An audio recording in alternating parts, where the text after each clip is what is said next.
हिमाचल में सुखविंदर सिंह सरकार देश के अंदर जियोथर्मल टेक्नोलॉजी के इस्तेमाल के साथ भारत के अंदर पहला पायलट प्रोजेक्ट शुरू करने जा रही है। और इस प्रोजेक्ट को शुरू करने के लिए बागबानी मंत्री जगत सिंह नेगी की एक खास भूमिका रही है। लेकिन क्या फर्क पड़ेगा, क्या बदलाव होगा और इसके फायदे किस तरह से हिमाचल और हिमाचल की जनता को मिलेंगे, उसी पर आज बातचीत करेंगे। बागवानी और राजस्व मंत्री जगत सिंह नेगी हमारे साथ हैं। पहले तो बहुत बहुत शुक्रिया कि आप सूर्य समाचार के साथ हैं। धन्यवाद। ये जियोथर्मल टेक्नोलॉजी और इसका इस्तेमाल पहले तो हमें बता दें, आखिर ये है क्या, और उसके बाद फिर हम आपसे जानेंगे कैसे ये फर्क डालेगा। जियोथर्मल मतलब धरती के अंदर जो गर्म पानी है उससे बेस्ड जो भी टेक्नोलॉजी है उसका एक जो है सीए के मतलब जो कोल्ड हमारा एटमॉस्फेरिक जो स्टोरेज है उसके लिए यूज़ करने की बात हो रही है। कोल्ड स्टोरेज को इस्तेमाल करने के लिए दो चीज़ों का फ़र्क देखा जाता था। एक ये था कि जब कोल्ड स्टोरेज बनाए जाते थे तो इसके चैम्बर्स को अगर कभी खोलना होता था तो बिजली की खपत का बिल ही इतना बड़ा होता था कि ये बागवानों और उनके लिए ज़्यादा वायबल नहीं हो पाते थे। जियोथर्मल तकनीक कैसे इसको बदलेगी, और आपको क्या लगता है कि किन्नौर के अलावा इसको कहीं दूसरे राज्य के किसी और क्षेत्र में इस्तेमाल किया जा सकता है? नहीं, ये तो सर्वे करके ही पता लग सकता है कि कितने जगह पर जियोथर्मल उपलब्ध है। पर जहाँ तक किन्नौर की बात है, हमारे एक डॉक्टर विजय चौहान है जो हमारे रोडू के इलाके से है संबंधित, और आइसलैंड में वो जो है यूनिवर्सिटी में प्रोफेसर है वहाँ पर। ये उनकी पहल है, उनकी सोच है। उन्होंने पहले एक बार किन्नौर का पूरा सर्वे किया है, जियोथर्मल पॉइंट्स कहाँ कहाँ है, और ज़्यादातर सतलुज के किनारे किनारे पे इनको काफ़ी स्पोर्ट्स पर जो है जियोथर्मल उपलब्धता के बारे में इन्होंने पता लगाया। और एक पायलट के रूप में हमारा जो टापरी एक स्टेशन है हमारा, वहाँ इन्होंने जो है शुरुआत किया है। और हमारे एचपीएमसी के साथ एक एग्रीमेंट हुआ पिछली बार जो है। आइसलैंड के जो हमारे वहाँ के एम्बेसडर थे वो स्वयं आए और माननीय मुख्यमंत्री ठाकुर सुखविंदर सिंह सुक्खू उनके जो है अध्यक्षता में हमारा एक एमओयू भी हुआ है। तो उसके तहत ये है कि एचपीएमसी जो है नोडल डिपार्टमेंट रखा गया है जो इनके साथ एग्रीमेंट करके ये जो जियो के द्वारा सीए को चलाने की बात है। अभी फर्क क्या होगा नेगी जी, एक आम जो कोल्ड स्टोर है उसको चलाने में और इस जियोथर्मल को चलाने में आखिर फर्क क्या और क्या फायदा हो? ये जो है कि जियोथर्मल है, जो पानी गर्म है धरती के अंदर उसको हम बाहर निकालेंगे, पर उसको तो पंप तो करना पड़ेगा, वहाँ भी थोड़ी बहुत बिजली पंपिंग के लिए ज़रूरी पड़ेगी। परंतु आगे जो हमारी संरचना है, जो हमारा सीए है, उसका सारा काम जो है इस गर्म पानी के माध्यम से होगा। तो वो एक किस्म को जो है बिजली से भी सस्ता पड़ेगा, और ये अपने आप में एक अनूठा यहाँ हमारे लिए शुरुआत होगी। और साथ में इन्होंने अभी एक ड्रायर लगाया है जिसमें 500 किलो फलों को हम जो है ड्राई कर रहे हैं, सुखा रहे हैं। जैसे सेब है उसको सुखा सकते हैं, या परसिमन है उसको सुखा सकते हैं, एप्रिकॉट्स है, या जो दूसरे कोई नाशपाती है उसके मतलब बढ़िया ड्राई मतलब करने का कैपेसिटी इन्होंने एक 500 केजी का मतलब दिन में मतलब कैपेसिटी रखा है।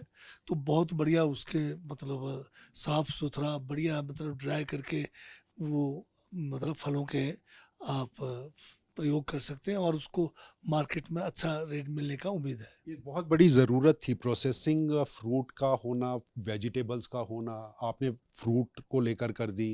क्या इसमें ये क्षमताएं हैं कि हमारे वेजिटेबल्स को भी इसमें किया जा सके, और इसको क्या आप पर्यटन के साथ जोड़ने को, इस तकनीक को जोड़ने की, क्योंकि देश के अंदर पहला हिमाचल ऐसा राज्य होगा जहाँ जियोथर्मल तकनीक के इस्तेमाल के साथ कर रहे हैं, क्या इसको पर्यटन के साथ और सब्जियों के उत्पादकों के साथ भी जोड़ने की कोशिश की तरफ बढ़ा जाए? नहीं, इसको किसी भी किस्म की सब्जियां जिसको डिहाइड्रेट किया जा सकता है, जो फल डिहाइड्रेट किया जा सकता है, उसके लिए यूज़ हो सकता है।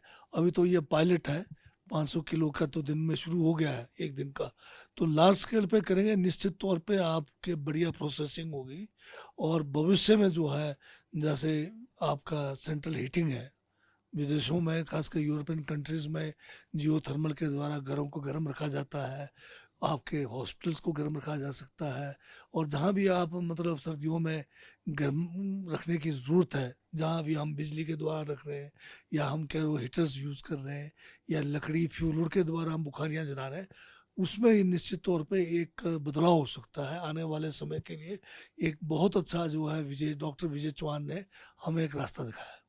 ट्राइबल इलाकों के लिए तो ये एक वरदान साबित हो सकता है, लेकिन हिमाचल प्रदेश के शिमला, धर्मशाला, कुल्लू मनाली, क्योंकि जहाँ पर भी बर्फ़बारी होती है आपको लगता है कि ये जियोथर्मल तकनीक अब बिजली के खपत के साथ जो गर्म किए जाते थे कमरों को, गीज़र्स को, पानी को, ये उसको बदल देगा। और एक सवाल मेरा और अंतिम सवाल इसके साथ, जनजातीय इलाके किन्नौर और लाहौल स्पीति और भरमौर की स्थिति बिल्कुल एक है। सर्दियों में पानी जम जाता है और उसका इस्तेमाल नहीं होता। टूरिज्म के ऊपर भी इसका एक नेगेटिव इम्पैक्ट है।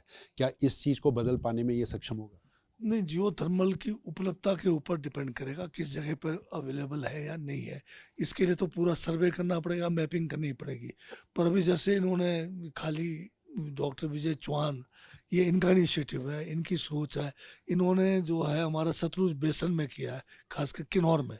तो इन्होंने जो है किन्नौर के कई स्थानों पे सतलुज के नज़दीक जो है इसकी उपलब्धता जो है सर्वे करके पाया है, जिसमें समदू के पास भी मिला है।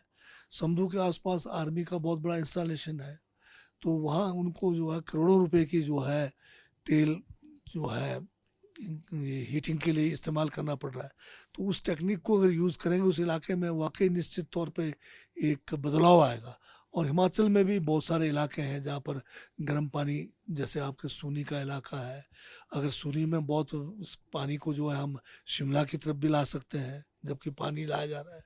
इसी तरह से वहाँ पर अगर आपके तातापानी के अलावा इधर मणिकरण का इलाका है या बहुत सारे और इलाके हैं जिनको सर्वे करने के बाद ही आप कह सकते हैं कि उन जगह पे जियोथर्मल अवेलेबल है, तो उसको बेहतर मतलब सीए के साथ में अन्य और बहुत सारे कामों में लगाया जा सकता है। यानी संभावनाएँ हैं और नई पहल जो है हिमाचल ने शुरुआत कर दी, इसका असर मिला है।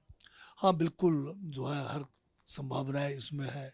कोल्ड स्टोर, फिर मकानों को गर्म रखना, फ्रूट्स को या फलों को या सब्जियों को ड्राई करने की टेक्नोलॉजी इसमें है।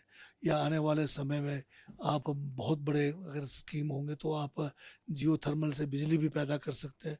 तो संभावनाएँ अपार है। इसमें जो है छोटे स्केल पे अगर आप स्पा है, नेचुरल मतलब वाटर, इसका जो जियोथर्मल का वाटर है उसको भी आप यूज़ कर सकते हैं। तो बहुत जो है संभावना इसमें है। देश को ये नई टेक्नोलॉजी कम से कम भारत के अंदर देने के लिए आपका बहुत-बहुत आभार भी और शुक्रिया भी, और हम उम्मीद करते हैं हिमाचल को ही नहीं बल्कि देश को भी इस जो कृषि से लेकर, किसानों से लेकर, पर्यटन के क्षेत्र को लेकर और सामरिक दृष्टि से आपने कहा कि जिस तरह से हिमाचल प्रदेश के ये जो बॉर्डर एरियाज़ में हैं, इन सबको इसका ज़रूर लाभ मिलेगा। बहुत-बहुत शुक्रिया।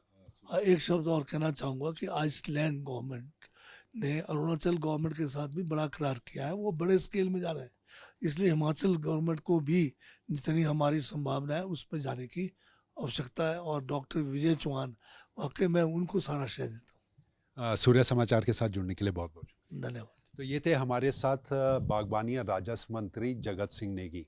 एक नई पहल, एक नया बदलाव, जियोथर्मल तकनीक के इस्तेमाल से एक नई तस्वीर हिमाचल के किसानों के लिए, सामरिक दृष्टि से, पर्यटन के लिए ये जियोथर्मल तकनीक काफ़ी कुछ बदल सकती है, ये दावा किया जा रहा है। आने वाला वक्त इस टेक्नोलॉजी के साथ कितना आगे बढ़ता है, उसका इंतज़ार रहेगा। कैमरामैन सुभाष के साथ अरुण उनियाल, सूर्य समाचार, शिमला।